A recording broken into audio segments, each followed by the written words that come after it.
Hi there, my name is Mike Pitt. I make videos about business and crypto. The title for today's video is Who was the guy who gambled his country's future on Bitcoin? Okay, let's get straight into the story. The guy I'm referring to, the answer to that question is Nayib Bukele. On June 1st, 2019, Nayib Bukele, this gentleman, became the president of El Salvador. Here's the position of El Salvador relative to other countries. And 2 years later, September 2021, he announced that Bitcoin was to be accepted as legal tender in El Salvador. This was a world first. No other country recognized Bitcoin to that extent and established it as legal tender. There are lots of critics of this move, particularly in the IMF and the other organizations like the World Bank and so on. Bukele insisted with his belief and his conviction that Bitcoin was a way out of poverty for El Salvador. El Salvador was a country that's suffering from high inflation, high unemployment, poverty, and there was also a lot of crime. One of the initiatives that he launched is obviously to announce Bitcoin as legal tender.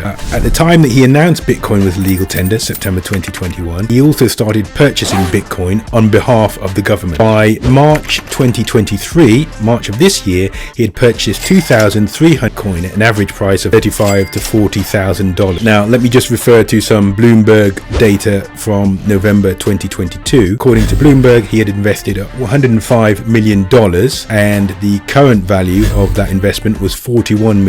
So there was an unrealized loss of $64 million from September 2021 to November 2022. Now, obviously, if he'd been forced to sell all his Bitcoin then, he would have lost lots of money on behalf of the government, 64 million or so. But he wasn't forced to sell. So the current price of Bitcoin today, on the day of recording, is 28,000. So it's improved on, obviously, what it was in November 2022. And it's likely to improve. Those people who've watched my video about the Bitcoin halving and the 4-year cycle and so on will know that Bitcoin the price is likely to rise in time in advance of the Bitcoin halving next March 18th, 2024. So there's a chance that Bukele will make his money back and also more money on top of that. At the same time as launching Bitcoin as legal tender, he also announced that architects had drawn up a plan for a new Bitcoin city. So a Bitcoin city was going to be launched in El Salvador. It's not yet been built, but it's still in the plans. And he wanted to introduce Bitcoin directly to the people of El Salvador. So he introduced a Chivo wallet and a Chivo app, and this allowed citizens of El Salvador to experience Bitcoin for themselves. Everybody was given a gift of $30 in USD and were encouraged to use Bitcoin to buy their everyday purchases. And obviously there's a large take up of this $30 gift from the government, but there hasn't been so much use of the Chivo wallet and the Chivo app after the $30 had been spent. So here we are in October 2023 now, and we're still assessing whether this gamble Nayib Bukele made on behalf of the people of El Salvador is going to pay off. My opinion is it still likely will be a positive move and will pay off by next year. At the moment, it doesn't look like that. At the moment, he still looks like he's in deficit. The use, when the Bitcoin was announced as legal tender, Bukele instructed all shops and restaurants and so on to accept Bitcoin as payment option, and they were initially, so there was almost 99% accepting Bitcoin. Now, a couple of years on, it's only about 20% of shops and restaurants accepting Bitcoin, and the usage amongst the general population is down.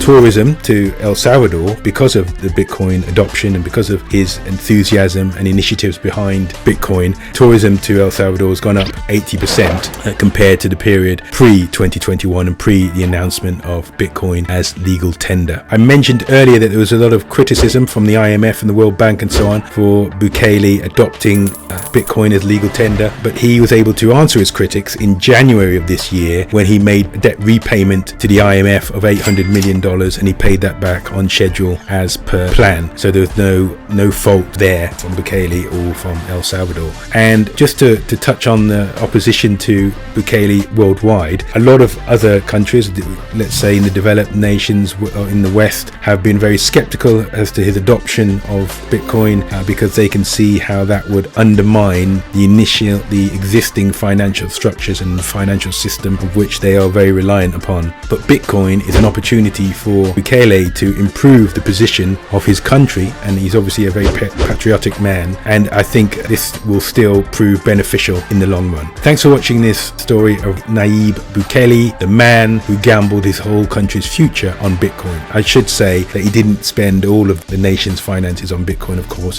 He just invested 105 million, which is a considerable amount, and when that is sold, hopefully during the bull run, he will have made a substantial profit, and I'll make another video at that time. Thanks for watching. Until the next time, peace.